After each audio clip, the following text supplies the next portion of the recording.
Hey, welcome. Today, we are getting into something absolutely huge, something that's really at the core of how a democracy works. It's this constant balancing act between what you as an individual are free to do and what we as a community need to do for each other. All right, let's jump right in. So, let me kick things off with a big question. One that sounds simple, but trust me, it is anything but.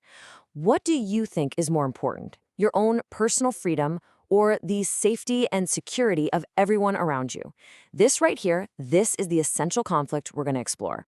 A great way to picture this is to think of a seesaw. It's all about that constant, delicate search for balance.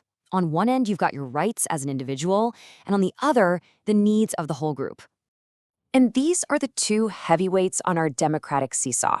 On one side, you have individual rights, all the things you're entitled to. And on the other, the common good, what's best for the entire society. You see, a thriving democracy is always, and I mean always, trying to keep these two in balance. Okay, so let's be super clear about what we mean. When we talk about individual rights, we're talking about those basic freedoms that are yours just for being you. Like the freedom to say what you think or the fundamental right to just feel safe walking down the street. Now, the other side of this is where it gets really interesting. The common good isn't just adding up what every single person wants. No, it's bigger. It's about the health, the safety, and the overall well-being of everybody together. It's this idea that we all have a shared interest in making sure our community works. This quote just nails it, doesn't it?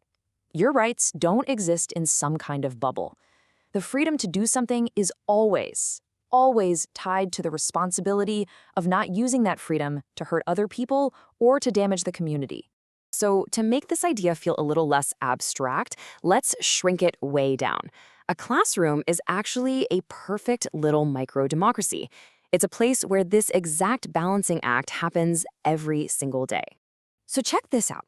In a classroom, you have the right to learn, right?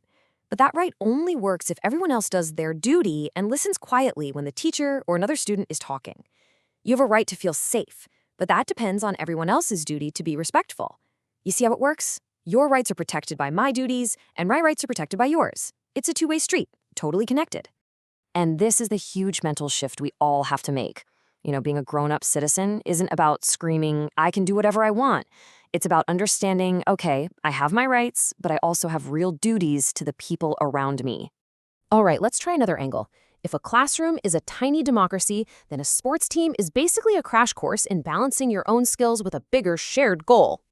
Man, I love this quote. It just sums it all up. One amazing player can put on a show, for sure, but it's the whole team working together that achieves the common good, winning the whole championship. Think about it like this. You absolutely have the right to play your position and show off what you can do, but you also have a duty to follow the coach's game plan. You have a right to want the ball, of course, but you have a duty to pass to a teammate who's wide open and has a better shot. And why do you do that? Because the goal isn't just for you to look good, the goal is for the team to win. Okay, so we've seen this in the classroom and on the sports field. But what happens when things get really serious? What happens in a real-world crisis, when everyone's safety is at risk? This is where that seesaw can tip, and sometimes it has to. In a true emergency, the balance might shift hard towards the common good.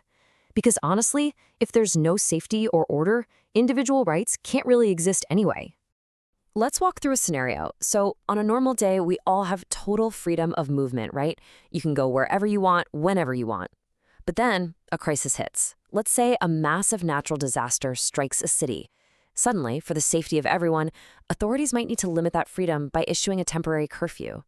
It's a tough choice, but it's done to protect the common good, to keep people safe and let emergency services do their job.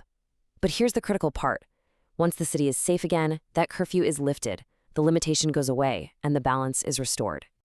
So we've looked at this democratic seesaw from a few different angles now: the classroom, the sports team, and even in a citywide crisis.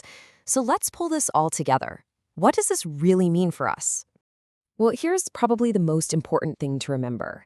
This balance is not a one-and-done deal. It's not set in stone. It's alive, it's constantly shifting, and it demands that all of us are paying attention, acting responsibly, and always talking and negotiating with each other about our rights and our duties. Democracy is not a spectator sport. And that kind of leads us to a final thought for you to chew on. Since this seesaw is always moving, always adjusting to new challenges, I'll leave you with this question.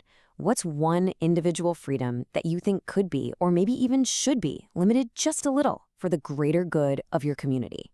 It's a really tough question, I know, but it's one we all need to keep asking ourselves. Thanks for tuning in.